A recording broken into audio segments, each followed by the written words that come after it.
তো বন্ধুরা এই পার্টের শুরুতেই আমরা দেখতে পাই যে সাকুরা নারুতোর সাথে দেখা করতে আসে, কিন্তু একবার নারুতোর চেহারার অবস্থা দেখো কেমন।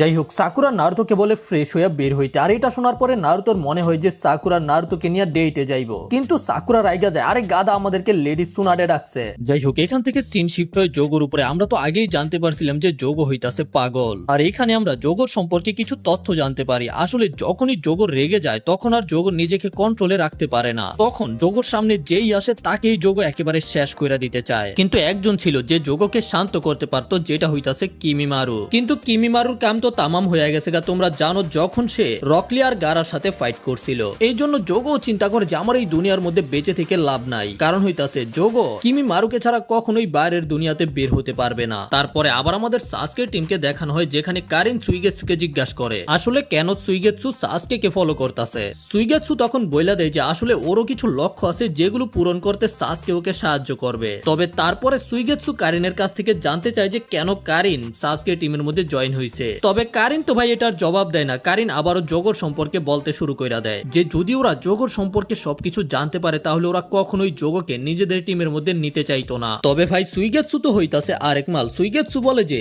আসলে সুইগেৎসু জানে কিমিমারু সম্পর্কে, কারণ ওরোচিমারু একবার জোর কইরা সুইগেৎসুকে কিমিমারুর সাথে ফাইট করাইছিল। সুইগেৎসু এটাও বলে যে যোগো অনেক বেশি শক্তিশালী, ঠিক আছে, কিন্তু সুইগেৎসুর নিজেরও মনে হয় যে যোগো আসলে পাগল। তাছাড়া যোগো নিজেই ওরোচিমারুকে বলছে যেন যোগোকে বন্দি করে রাখা হয়। সাসকে তো পাশে বৈশা বৈশা ওদের দুজনের আলোচনাকে একেবারে মনোযোগ দিয়া শুনতাছিল। কারিন যোগোর সম্পর্কে আরো বলে আমি শুনছি যখন যোগো রেগে যায় তখন ও একটা দানবের মতো হইয়া যায়, ওর বডির সাথে সাথে ওর পার্সোনালিটিও একেবারে চেঞ্জ হইয়া যায়। তার মানে তুই কইতে চাইতাছস যোগো হইতাছে একটা লাগাম ছাড়া দানব যে শুধু মানুষদেরকে মারতে পছন্দ করে। কারিন তখন আরো কিছু কথা বলে, যেমন ওরোচিমারুর মনে হইতো যে যোগোর পাওয়ারটা অনেক বেশি স্পেশাল, আর যোগোর ডিএনএর ব্যবহার কইরাই ওরোচিমারু একটা জিনিসকে তৈরি করছে যেটা অন্য নিনজাদেরকেও যোগোর মতো ট্রান্সফর্ম কইরা দিতে পারে, আর সেটা হইতাছে কার্স মার্ক। আর এখানে আমরা এটাও দেখতে পাই যে যোগো কিভাবে ট্রান্সফর্ম হইয়া যায়। আর এখান থেকে সিন শিফট হয় হোকাগে অফিসের মধ্যে, যেখানে আমরা দেখতে পাই সুনাডের রেগে মেগে ফায়ার, কারণ সাকুরা এবং নারুতো দেরি কইরা আইছে।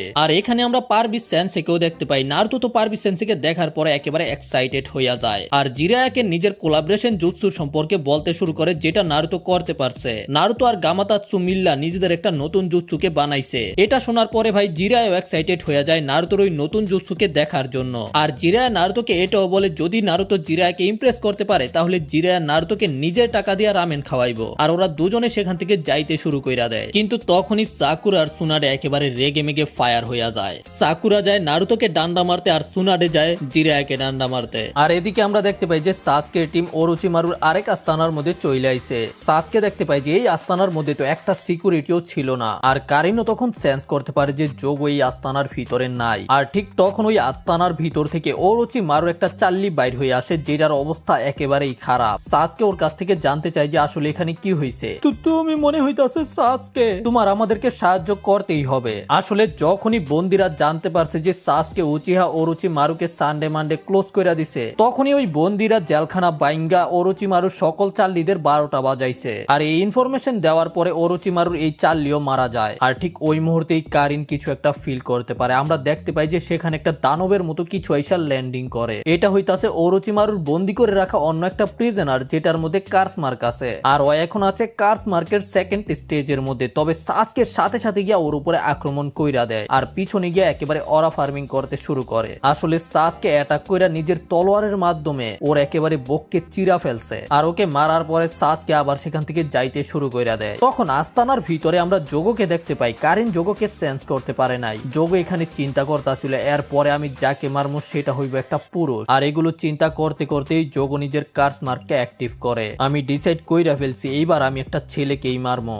জেলখানা ভেঙে সব বন্দিরা এখান থেকে বের হয়ে গেছে, আর যতগুলো বন্দি আছে সবগুলোর মধ্যেই আছে কার্স মার্ক। এই কারণে কারিনের জন্য এখন কষ্ট হইব আসল যোগোকে খুঁজে বের করা। তো কারিন তখন নিজের সেন্সুরি টাইপ জুৎসুকে অ্যাক্টিভ করে মনোযোগ দিতে থাকে। তবে অলরেডি ওদের সামনে অনেকগুলো বন্দি ছিল যেগুলো কার্স মার্কের সেকেন্ড স্টেজের মধ্যে ট্রান্সফর্ম হয়ে আছে। আর এগুলো এমন ভাব ধরতাছে যে সাসকে, সুইগেৎসু এবং কারিনকে নিয়ে যাইব পাট খেতে। কারিন এখানে যোগকে সেন্স করতে পারে না, তার মানে হইতাছে যে যোগ এখানে নাই। আর এইটা শোনার পরে সুইগেৎসু নিজের তলোয়ার রেডি করতে শুরু করে, ওদেরকে খাল্লি বাল্লি কইরা দিমু এখন। তবে সাসকে সুইগেৎসুকে বলে যেন সুইগেৎসু ওদেরকে একেবারে প্রাণে না মেরে ফেলে। আর সুইগেৎসুর জন্য এটা আরো বেশি কঠিন, মাইরা ফেললে সহজ হইতো। সাসকে তুই যে হিডেন লিভ ভিলেজের নিনজা এটা তুই প্রমাণ কইরা দিতাছস। এরপরেই সুইগেৎসু নিজের বড় তলোয়ারকে উল্টা করে এদেরকে বাইরে আইতে থাকে। যদি দার সাইড দিয়ে আক্রমণ করে তাহলে তো এরা শশার মতো কাইটতে যাইব, এই জন্য উল্টা সাইড দিয়ে আক্রমণ করে। সাসকের অনেকগুলোই ঘিরা রাখছিল, কিন্তু সাসকে তো 1 সেকেন্ডের মধ্যে এদেরকে ঘুম পাড়ায়া দেয়। সাসকে আর সুইগেৎসু মিলে এখানে থাকা সবগুলোরে ঘুম পাড়ায় দেয়। আর এরপরে ওরা তিনজনে যাইতে শুরু করে যোগকে যেখানে বন্দি করে রাখা হয়েছে সেখানে। আর যোগকে খুঁজে বের করতে কারিন নিজের এবিলিটি ব্যবহার করে ওদেরকে সাহায্য করতেছিল। কিন্তু ভাই কারিন বিরক্ত হইয়া যায়, কারণ সুইগেৎসু ওদের সাথে ছিল। এই জন্য কারিন মিছা কথা কইয়া সুইগেৎসুকে অন্যদিকে পাঠায়া দেয় আর সাসকে নিয়ে আরেক চিপায় যায়। সাসকে, যোগ এইদিকে চলো যাই। সাসকে তখন সুইগেৎসুকেও ডাকতে চায়, তবে কারিন বলে যে সুইগেৎসু খালি চাপা মারে, আমি ওকে পছন্দ করি না। আর সাসকের হাত ধইরা টাইনা নিয়ে যাইতে শুরু করে। এখানে ভাই সুইগেৎসু হাঁটতাছে আর কথা কইতে কইতে যাইতাছে, মনে করতাছিল যে সাসকে আর কারিন ওর সাথেই আছে। সুইগেৎসু সাসকে জিজ্ঞাসা করতাছিল সাসকেও কি কার্সমার্কের কারণে এইরকম ভাবে ট্রান্সফর্ম হইয়া যায় নাকি, কিন্তু সাসকে তো কোনো জবাব দেয় না। আর যখন সুইগেৎসু পিছনে তাকায় ফাঁকা, সুইগেৎসু বুঝতে পেরে যায় যে কারিন এটা করছে। আর এখানে তো ভাই যোগ বৈশা বৈশা নিজেই কনফিউজ হয়ে গেছে গা। একবার চিন্তা করে যদি ওই গেটকে কোনো ছেলে খোলে তাহলে আমি ওই ছেলেকে শেষ করে দিব। আরেকবার চিন্তা করে যদি কোনো মেয়ে খোলে তাহলে আমি ওই মেয়েকে শেষ করে দিব। আর ঠিক ওই সময় গেটের বাইরে দাঁড়ায় ছিল সাসকে এবং কারিন। কারিন চাবির ব্যবহার কইরা তালা খুলতে শুরু কইরা দেয়, যেটার শব্দ যোগ শুনতে পারে। আর এই জন্যই যোগর রক্ত টকবক করতে শুরু কইরা দেয়, এটা কি একটা মেয়ে নাকি ছেলে? যদি মেয়ে হয় তাইলে আমি শেষ কইরা দেব। সবগুলো তালা খোলার পরে কারিন যাইতাছিল গেটটাকে খুলতে, তবে সাসকে গেটের হ্যান্ডেলের মধ্যে ধইরা ফেলে। সাসকে বলে যে না, আমি গেট খুললা ভিতরে যাবো, আর কারিন তুই আমার পিছনে থাকবি। আর যখনই সাসকে দরজা খোলে তখনই যোগ একেবারে এক্সাইটেড হইয়া যায় যে একটা পুরুষ আইছে। আর যোগ সাসকের উপরে আক্রমণ করতে যাইতে শুরু কইরা দেয়। আর যোগর এই অ্যাটাক সাসকে একেবারে দেওয়ালের ভিতরে হান্দায়া দেয়। ঠিক তখনই এখান থেকে সিন শিফট হয়ে যায়। আমরা দেখতে পাই যে নারুতোর মাথার মধ্যে একটা টেমা, জিরায়ের মাথার মধ্যে আরেকটা টেমা, আর সুনারে এখনো রেগে আছে। আর সাকুরা হাসতাছিল দেখা মনে হইতাছে যে 80 বছরের বুড়ি। আমি সরি লেডি সুনারে, নারুতো সবসময় এরকম করে, স্টুপিড নারুতো এখনই সরি কো। যাই হোক, তখন সাকুরা জিজ্ঞাসা করে আসলে ওদেরকে হোকাগে অফিসের মধ্যে কেন ডাকা হয়েছে। আর এটা শোনার পরে সুনারের চেহারার মধ্যে চিন্তা চলে আসে। এই জন্য নারুতো জিজ্ঞাসা করে যে কি হয়েছে, আপনি কি আমাদেরকে কিছু বলতে চান নাকি না? হ্যাঁ নারুতো, আমি বলতে চাই। আসলে সুনারের কাছেও ওই খবর পৌঁছায় গেছে যে সাসকে উচিহা ওরুচি মারুকে শেষ কইরা দিছে। আর ফাইনালি সুনারে এটা নারুতো এবং সাকুরাকেও বইলা দেয় যে ওরুচি মারুর খেল খতম হইয়া গেছে। আর যে ওরুচি মারুকে শেষ করছে সেটা হইতাছে সাসকে উচিহা। ভাই এটা শোনার পরে তো নারুতো একেবারেই অবাক। নারুতো এটা বিশ্বাসই করতে পারতাছিল না। জিরা তখন বলে যে হ্যাঁ, আমরা এটা শুনতে পারতাছি আর আমাদের মনে হয় যে এটাই হইতাছে সত্য। তখন নারুতো একেবারে খুশি হইয়া যায়, কি সাসকে ওরুচি মারুকে শেষ কইরা দিছে, আমি জানতাম এটা। আর নারুতোর মনে হয় যে এখন সাসকে হিডেন লিভ ভিলেজের মধ্যে ফিরে আসবো। তবে নারুতোর এই কথা শোনার পরে জিরায়া আর সুনারে কোনো জবাব দেয় না। আর এতেই নারুতো বুঝতে পারে যে ভাই আরেক ঝামেলা হইয়া গেছে। আর এখানে আমরা দেখছিলাম যে যোগো সাসকে দেওয়ালের ভিতরে হান্দায়া দিছে। তারপরে যোগো নিজের হাতকে ট্রান্সফর্ম করতে শুরু কইরা দেয়। আর যোগো নিজের হাতকে এমন ভাবে ট্রান্সফর্ম করে যেটা দেখতে অনেক বেশি ব্যাডেস লাগতাছিল। আর তারপরে ওই হাত দিয়ে আরেকটা ঘুষি দেয়। আর তখন কারিন সেন্স করতে পারে যে সাসকের চাকরা হঠাৎ কইরা পরিবর্তন হইয়া গেছে। কারণ হইতাছে আমরা দেখতে পাই যে সাসকেও নিজেকে ট্রান্সফর্ম কইরা ফেলছে। সাসকেও নিজের পিঠে থাকা হাতকে বড় কইরা যোগোর ওই ঘুষিটাকে থামাইছে। আর যোগোতে এটা দেখার পরে হাসতে শুরু করে দেয়, হা হা হা হা, তাইলে তুই আমার আরেকটা কপি, এখন তোকে মারতে তো আমি আরো বেশি মজা পামু। যোগো প্রশংসা করতে শুরু করে যে সাসকে এত ভালোভাবে কার্সমার্কের ব্যবহার কইরা নিজেকে ট্রান্সফর্ম করতে পারে। আর যখন যোগো লাফায়া পিছনে চইলা যায় তখন একেবারে ধীরে ধীরে সাসকে অরা ফার্মিং কইরা যোগোর ঘুষি মারার ছিদ্র থেকে বের হয়ে আসে। আর সাসকে যোগোকে বলে যে আমি এখানে তোর সাথে ফাইট করতে আসি নাই। তবে যোগো এটা শোনার পরে শয়তানের মতো একটা হাসি দেয়। সাসকে বলে যে এখানে আমি আইছি কারণ হইতাছে আমি শুধু তোর সাথে কথা বলতে চাই। সাসকে যোগোকে বলতে শুরু করে যে সাসকে এখান থেকে যোগোকে বের করে নিয়ে যাইতে আইছে। কিন্তু এটা শোনার পরে যোগো আরো জোরে জোরে হাসতে শুরু কইরা দেয়, তোর কি মাথা খারাপ হইয়া গেছে গা? এই দুনিয়াতে আর ওই নাই। আর কিমি মারুকে ছাড়া আমি কখনোই এই জায়গা থেকে বের হতে পারতাম না। তুই কি আমার কথা বুঝতে পারতাছস? আর ঠিক তখনই আমাদের একটা ফ্ল্যাশব্যাক দেখানো হয়, যেখানে আমরা দেখতে পাই যে যোগো একটা শয়তানের মতো গিয়া গ্রামের মধ্যে আক্রমণ কইরা দেয় আর ওর সামনে যাকেই পায় তাকে সাথে সাথে সানডে মানডে ক্লোজ। আর যোগর এই অ্যাটাকে পুরা গ্রামই একেবারে ধ্বংস হইয়া যায়। তবে এই সব কিছু করার পরে যখন যোগর আবার জ্ঞান ফিরে আসে তখন যোগ গিয়ে অনেক বেশি কষ্ট পায়। তারপরে আমরা দেখতে পাই যে যোগ আসলে জঙ্গলের মধ্যে থাকে আর জঙ্গলের পশু পাখিরা যোগকে অনেক বেশি পছন্দ করে। আর আজকে একটা কুকুরের বাচ্চা যোগকে ফলো করতেছিল আর যোগ থাকে হইতাছে গিয়ে একটা গুহার ভিতরে। যখন যোগ ওই গুহার ভিতরে যাইতাছিল তখন ওই কুকুরের বাচ্চাটাও যোগর সাথে যেতে চায়, তবে যোগ কুকুরের বাচ্চাটাকে সেখান থেকে তাড়িয়ে দেয়। তবে যখন যোগ ভিতরে ঢুইকা যায় তখন ওই কুকুরের বাচ্চাটা আবারও ফিরে আসে আর ওই গুহার ভিতরে যাওয়ার পরেই ভাই যোগর পার্সোনালিটি একেবারেই চেঞ্জ হয়ে যায়। যোগ তো এই কুকুরের বাচ্চাটার উপরেই আক্রমণ কইরা দেয়, যে কারণে এটা লেজ গুটায় পালায়। আর তখন আমরা দেখতে পাই যে যোগর গুহার দিকে যাইতাছিল কিমিমারু। কিমিমারু ওই কুকুরের বাচ্চাটাকেও দেখতে পায়। গুহার ভিতরে আমরা দেখতে পাই যে যোগ নিজের কার্স মার্ককে অ্যাক্টিভ কইরা বইসা আছে আর ঠিক ওই মুহূর্তে যোগর গুহার ভিতরে চলে আসে কিমিমারু। যোগ কিমিমারুকে বলে যে চলে যা, নয়তো আমি তোকে শেষ কইরা দেবো। তবে কিমিমারু সেখান থেকে যায় না, এই জন্য যোগ সাথে সাথেই কিমিমারুর উপরে আক্রমণ কইরা দেয়। তবে তোমরা তো কিমিমারুর পাওয়ার সম্পর্কে জানোই, কিমিমারু নিজের মেরুদণ্ডকে বাইর করতে শুরু করে আর নিজের মেরুদণ্ডর মাধ্যমেই কিমিমারু যোগকে পেঁচায়া ফেলে। কিমিমারু যোগকে বলে যে আমি তো তোর জন্যই এখানে আইছি, আমাকে বল যে তুই কি লর্ড ওরোচিমারুর চাল্লি হইতে চাস? কারণ হইতাছে লর্ড ওরোচিমারুর সাথে আমাদের মতোই অনেকজন আছে, যদি তুই আমাদের সাথে জয়েন করস তাইলে তোকে আর একা থাকতে হবে না। তবে কিমিমারুর একা থাকার কারণ কিন্তু অন্য কিছু, কারণ হইতাছে কিমিমারু নিজের পার্সোনালিটিকে কন্ট্রোল করতে পারে না। এই কারণে কিমিমারু যে কোনো সময় নিজের আশেপাশে থাকা লোকেদের উপরেই আক্রমণ কইরা দেয়। তবে কিমিমারু বলে যে তুই আমাকে মারতে পারতি না, কারণ হইতাছে আমি একেবারেই দুর্বল না। তুই দুর্বল না? তুই কি বলতে চাইতাছস তুই আমাকে দেখা ভয় পাস না? না যোগ, একেবারেই ভয় পাই না। যদি তুই কন্ট্রোল হারায় ফেলস তাইলে আমি তোকে বন্দি কইরা রাখবো, আমি হুমু তোর খাঁচা। আর এটা বলার পরেই কিমিমারু যোগকে ছাইরা দেয়। যোগর কার্স মার্কো ডিএক্টিভেট হয়ে যায় আর যোগ নিজের কন্ট্রোলে চলে আসে। তখন কিমিমারু যোগকে প্রমিস করে যতদিন পর্যন্ত কিমিমারু বেঁচে আছে ততদিন পর্যন্ত যোগ স্বাধীনভাবে বাঁচতে পারবো। আর বর্তমানে অলরেডি সাসকে আর যোগর মধ্যে লড়াই শুরু হইয়া গেছে, যেখানে সাসকে যোগর অ্যাটাক গুলোকে ডজ করে সেখান থেকে পালাইতে শুরু কইরা দেয় আর যোগ সাসকের পিছনে পিছনে যাইতে শুরু করে আমি তোকে পালাইতে দিতাম না, তোকে আমি নিয়ে যাবো পাট খেতে। আর ঠিক ওই মুহূর্তে সেখানে আসে সুইগেৎসু। সুইগেৎসু কারেনের উপরে রেগে আসছিল যে শালি তুই আমাকে অন্যদিকে পাঠাইয়া দিছস। সুইগেৎসু তুই একটা গাধা, তুই ইচ্ছা কইরা হারায়া গেছস, আমার এতে দোষ কি? আর ওদের মধ্যে আবার ওই পুরনো তর্ক শুরু হইয়া যায়। সুইগেৎসু কারিনকে বলে যে তুই সাসকের সাথে একা থাকার জন্য এটা করছস তাই না? আর এইটা শোনার পরে কারিন একেবারে রেগে যায়। কারিন তো এটা মানতেই চায় না যে কারিন সাসকের সাথে একা থাকার জন্য সুইগেৎসুকে অন্য রাস্তায় পাঠাইছে। যাই হোক, সুইগেৎসু কারিনকে জিজ্ঞাসা করে যে এখানে হইছে কি? সাসকে কো? যোগ কন্ট্রোল হারায়া সাসকের উপরে আক্রমণ কইরা দিছে আর এখন যোগর সাথে সাসকে ফাইট করতেছে। সুইগেৎসুর মনে হয় যে সাসকে শক্তিশালী, যোগকে সামলাইতে পারবো। তবে কারিন শিওর ছিল না। কারিন বলে যে আশা করা যায়, কারণ হইতাছে যোগ আগে থেকেও অনেক বেশি শক্তিশালী হইয়া গেছে। আর তখন সুইগেৎসু জিজ্ঞাসা করে যে কারিন তুই কইছিলি যোগ নাকি নিজে থেকেই ওরোচিমারুর সাথে জয়েন হইছে, কিন্তু কেন? আর আমরা কারিনের কাছ থেকে জানতে পারি যে আসলে যোগ নিজেকে ঠিক করার আশায় ওরোচিমারুর চাল্লি হইছিল। যোগর মনে হয়েছিল যে ওরোচিমারুর এই জায়গাটা কোনো একটা হসপিটালের মতো।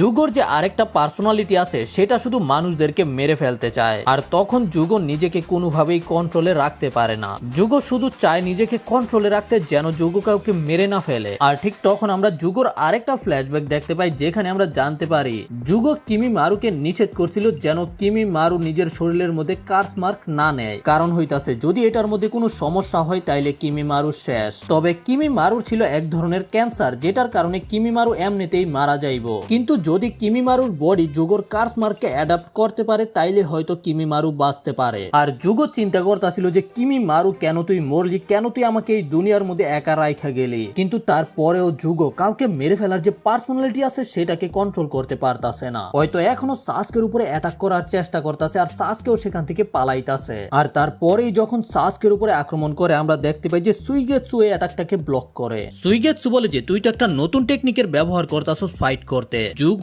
আমার তো এই টেকনিকটা পছন্দ হইছে। সুইগেৎসু পুরা রেডি যোগর সাথে ফাইট করবে, তবে সাসকে ওদেরকে থামতে বলে। আর তখন যোগরও মনে পড়ে যে যোগ একবার সুইগেৎসুর সাথে ফাইট করছিল, এই কারণে যোগ আবারও নিজের হাতটাকে ট্রান্সফর্ম করে আর এইবার একটা কুড়ালের মতো বানায়। সুইগেৎসু তখন সাসকে বলে সাসকে তুই তো বুঝতেই পারছস ওই কত বেশি ভয়ানক। তবে সাসকে তখনও সুইগেৎসুকে বলে যে আমরা এখানে ফাইট করতে আসি নাই, আমাকে শুধু ওর সাথে কথা বলতে দে। তবে সুইগেৎসু সাসকে বলে যে তুই যাই বলস না কেন ওর মাথার ভিতরে কিছুই ঢুকতো না। ওই শুধু একটা জিনিসই বুঝে, সেটা হইতাছে মারামারি। আর তারপরে সুইগেৎসু আর জোগোর মধ্যে লড়াই শুরু হইয়া যায়। সাসকে বারবার ওদের দুজনকেই থামতে বলে, কিন্তু ভাই কারিন তো খুশি হইতাছিল। কারিন মনে মনে চিন্তা করে যে তোরা দুজনে ফাইট কর আর একজন আরেকজনকে শেষ কইরা দে। তবে ঠিক তার পরের মুহূর্তে আমরা দেখতে পাই যে সাসকে ওদের দুজনকেই একটা সাপ দিয়া পেঁচায়া ফেলে। সাসকে এখানে ঠিক ওরোচিমারুর মতোই পাওয়ারের ব্যবহার করতেছে। সাসকে ওদের দুজনকে বলে, তোরা দুজনেই কি চাস আমি তোদের দুজনকে মেরে ফেলি? তবে ভাই সাসকের এরকম পাওয়ার দেখার পরে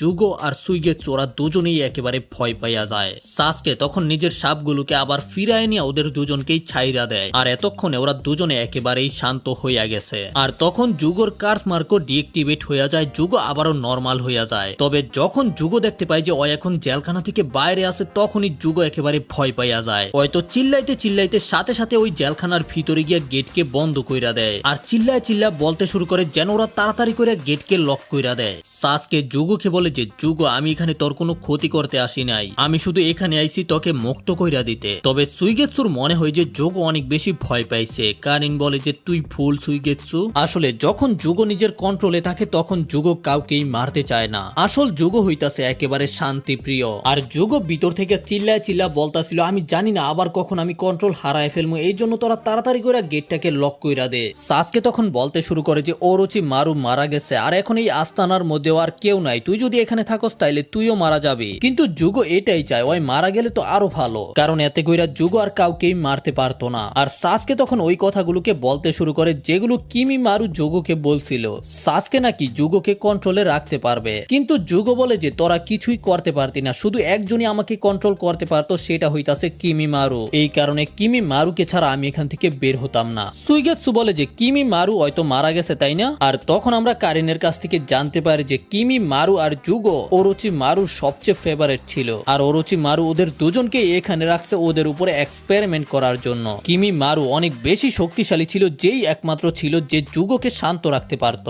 আর তখন সাসকে জুগোকে বলে যে তোর জানা দরকার যে কিমিমারু আমার জন্য মারা গেছে, কিমিমারু এখন আর এই দুনিয়াতে নাই। আর এটা শোনার পরে জুগো বুঝতে পারে কিমিমারু তোর জন্য মারা গেছে, তার মানে তুই হইতাছ সাসকে উচিহা। আর তখন আমাদের কিমিমারুর আরেক ফ্ল্যাশব্যাক দেখানো হয়, যখন কিমিমারু জুগোকে বলছিল যে কিমিমারু আরেকটা মিশনে যাইতাছে। কিমিমারু এই মিশনে যাইতাছে সাসকেকে নিয়ে আসতে, যদি কিমিমারু মারা যায় তাহলে সাসকেই হবে কিমিমারুর রিইনকার্নেশন। আর এগুলো মনে পড়ার পরেই জুগো নিজের জেলখানা থেকে বের হয়ে আসে। তারপরে আমরা ওদের সবাইকে আস্তানার বাইরে দেখতে পাই, যেখানে সাসকে বলে যে এখন আমার টিম কমপ্লিট হয়ে গেছে। তখন সাসকে নিজের প্ল্যান সম্পর্কে বলে, সাসকের প্ল্যান হইতাছে সাসকে প্রতিশোধ নিব ইটাচি উচিহা থেকে। সুইগেৎসু বলে যে আমি জানতাম সাসকে তুই এটাই কবি, আর এটা করতে সাসকের ওদের সবার দরকার হইব। তবে সাসকে ওদেরকে জোর করতো না, ওরা যদি চায় তাইলে সাসকে টিমের মধ্যে জয়েন হইতে পারে। তো সবার প্রথমে সাসকে কারিনকে জিজ্ঞাসা করে। কারিন তখন ভাব ধরতে শুরু করে যে হ্যাঁ আমার একটা কাজ ছিল, কিন্তু সেগুলো এত বেশি ইম্পর্টেন্ট না। আর তখন সুইগেৎসু আবার কারিনকে চেতাইতে শুরু করে, তুই তো শুধু একটা জিনিসই চাস, সাসকের আশেপাশে থাকতে, তাই না? আর এতে কারিন রাইগাও যায় আর আবল তাবল বলতে শুরু কইরা দেয়। আর এগুলো কইরা ভাই সুইগেৎসু অনেক বেশি মজা পায়, ওকে দেখেই বুঝতে পারতাছ। আর তখনই সুইগেৎসু কারিনের একটা সিক্রেট বলতে চায় যে কারিন অতীতে কি করছিল, কিন্তু সেটা বলার আগেই কারিন সুইগেৎসুকে একটা জোরে থাপ্পড় মাইরা দেয়। এতে ভাই সুইগেৎসুর চেহারাই পুরো পানি হয়ে যায়। যাই হোক, তখন সাসকে সুইগেৎসুকে বলে, আরে সুইগেৎসু কারিনকে চেতাইস না। আচ্ছা আচ্ছা ঠিক আছে, আমি সরি কারিন। দেখ কারিন, হয়তো তুই আমাকে পছন্দ করস না, কিন্তু আমি কোথাও যাইতাছি না, আমি এই সাসকের সাথেই আছি যতক্ষণ পর্যন্ত না আমি 7 নিনজা সর্সম্যানের তলোয়ার গুলোকে পাইতাছি। এখন আমার টার্গেট হইতাছে কিসামে হোশি গাকের জায়েন্ট তলোয়ারটা, যেটার নাম হইতাছে শার্ক স্কিন, মানে হইতাছে হাঙ্গর মাছের চামড়া। আর সুইগেৎসু তখন জুগোকে জিজ্ঞাসা করে যে জুগো কি করবে। কিমিমারু বলছিল যে সাসকে হইতাছে কিমিমারুর রিইনকার্নেশন, আর সাসকেকে রক্ষা করার জন্যই নিজের প্রাণকে স্যাক্রিফাইস কইরা দিছে। আর এই কারণে এখন আমি নিজের চোখে দেখতে চাই যে আসলে সাসকে কোন ধরনের শিনবি। তার মানে হইতাছে যে সাসকের টিম কমপ্লিট হইয়া গেছে। আর তখন আবার আমাদের লিভ ভিলেজের সিন দেখানো হয়, যেখানে ভাই নারুতো চিল্লাইতাছিল যেহেতু এখন ওরোচিমারু মারা গেছে তাইলে সাসকে ভিলেজের মধ্যে ফিরে আসতো না কেন। আর তখন জিরা এটার কারণ বলে যে সাসকে এখন প্রতিশোধ নিতে চায় ইটাচি উচিহার কাছ থেকে। আর নারুতো এটা শোনার পরে একেবারে বিরক্ত যে সাসকে এখনো এটার পিছনেই পড়ে আছে, কিন্তু ওরা তো জানেই না যে সাসকে নিজের টিম বানায় ফেলছে প্রতিশোধ নেওয়ার জন্য। আর সাসকে নিজের টিমের নাম কি রাখে জানো? ওর টিমের নাম হইতাছে হেভি। আর ওদের এই হেভি গ্রুপের শুধু একটাই টার্গেট, সেটা হইতাছে ইটাচি উচিহা। আর নারুতো এদিকে বলতাছিল যদি আমরা সাসকে খুঁজে বের করতে চাই তাহলে আমাদেরকে প্রথমে ইটাচিকে খুঁজে বের করতে হবে। তো আমাদের এখন টার্গেট হইতাছে ইটাচি উচিহা।